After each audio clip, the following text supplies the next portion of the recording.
Here's the thing, folks. Mark Cuban doesn't just talk big. He lives big. Sure, you've seen him tossing deals around on Shark Tank or screaming courtside at Mavericks games.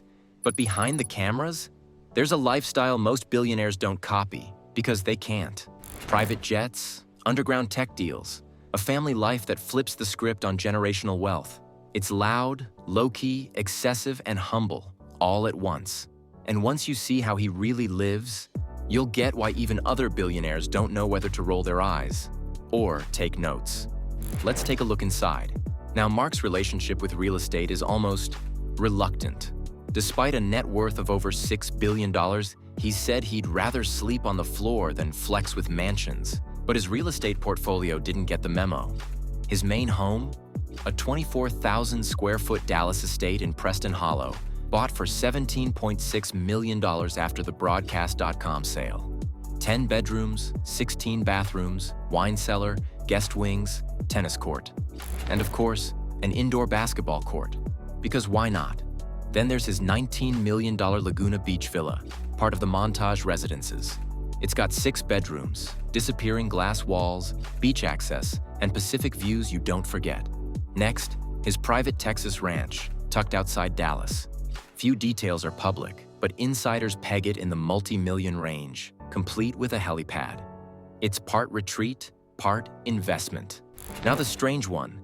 In 2021, Cuban bought Mustang, Texas, an entire ghost town, for around $2 million. No buildings, no people, no plans, just a favor for a friend.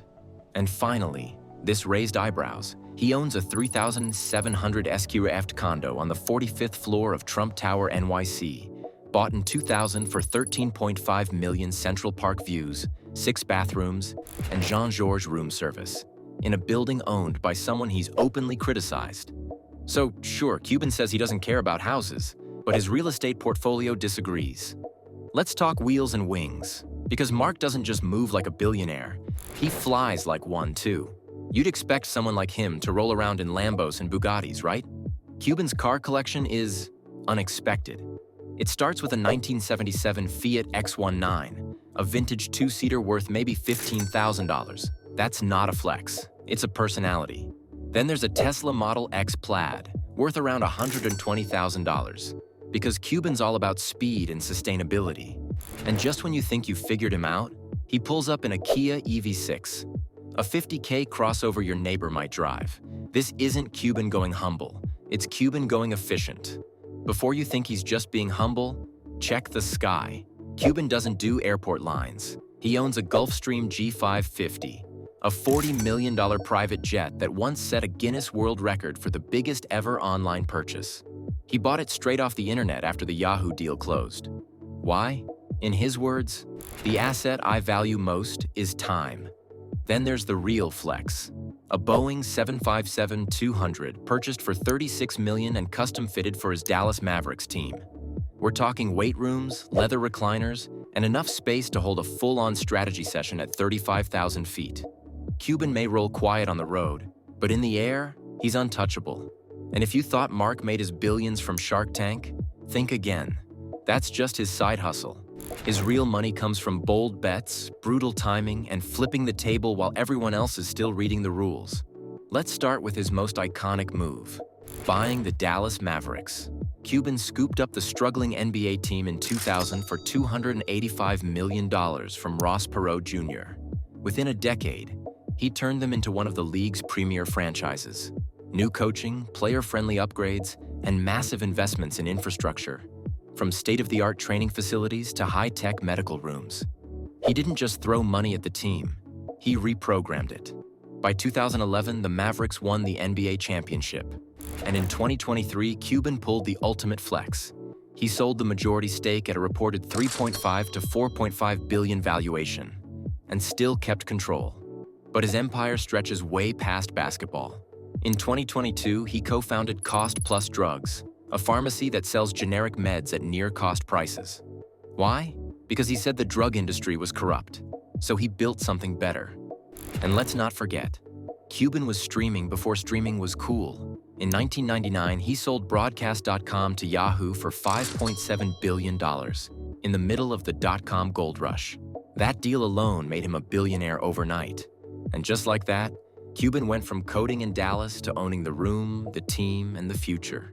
You'd think a guy with billions, private jets, and a championship ring wouldn't care much about giving back. But Mark's philanthropy hits harder than most people realize. One of his most talked about contributions? A $10 million donation to his alma mater, Indiana University, where he launched the Mark Cuban Center for Sports Media and Technology. It's not just some vanity building with his name on it. It's a full-blown innovation lab. Students there train on VR gear, motion capture, 3D replays, tools you'd expect at ESPN, not a college campus. He's not funding education. He's upgrading it, and that's just the tip. He's written checks for medical research, disaster relief, veterans care, and student scholarships, all done quietly. When Hurricane Harvey hit Texas, Cuban stepped up immediately.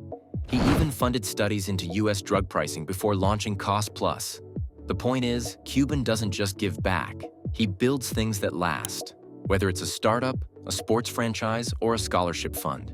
If it creates leverage and levels the playing field, he's in. Mark doesn't start his day with boardroom meetings or meditation apps. He starts with email, thousands of them. No joke. He once said he reads between 700 to 1,000 emails every single day. And he doesn't have an assistant managing that chaos. Just Cuban, grinding through his inbox on 3 phones, 2 Androids and 1 iPhone. Like it's a video game he refuses to lose. This isn't some productivity gimmick. It's how he runs his empire. He's flat out said he hates meetings and refuses to take phone calls unless someone's cutting him a check.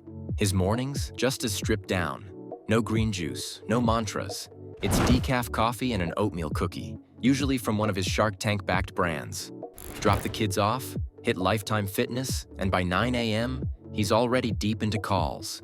He's called business his morning meditation. And don't ask him about work-life balance. He doesn't buy into it. He's all about goals over hours. If you're counting the minutes, you're losing the game. At home, though, things slow down. Cuban is married to Tiffany Stewart, a former ad executive he met at the gym. They've been together since the early 2000s and have 3 kids. But here's the twist. His parenting style is surprisingly low-key.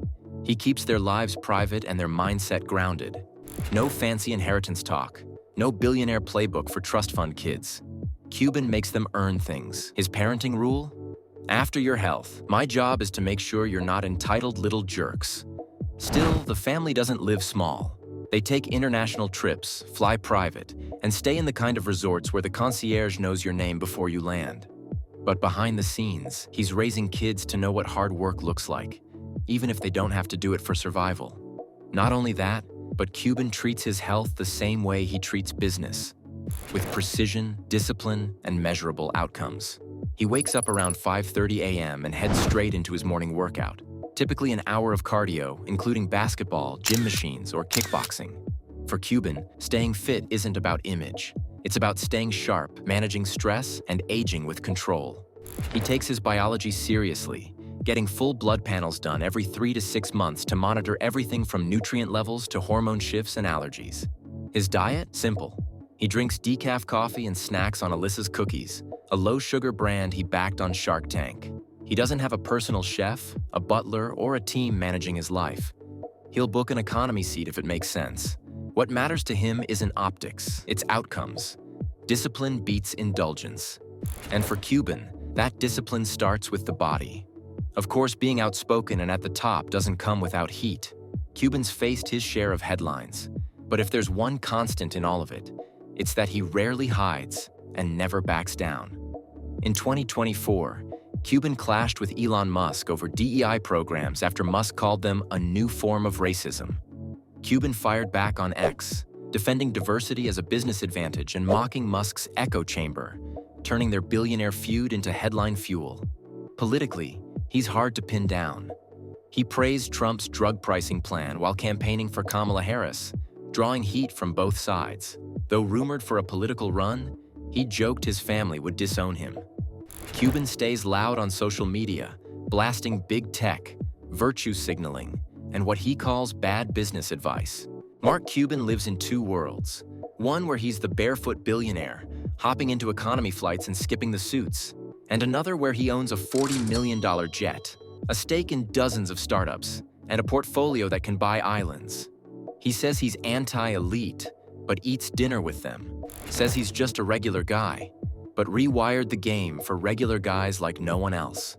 Whether that makes him a contradiction or a blueprint depends on who you ask. But one thing's for sure, Mark Cuban didn't just cash out, he cashed in on his own terms.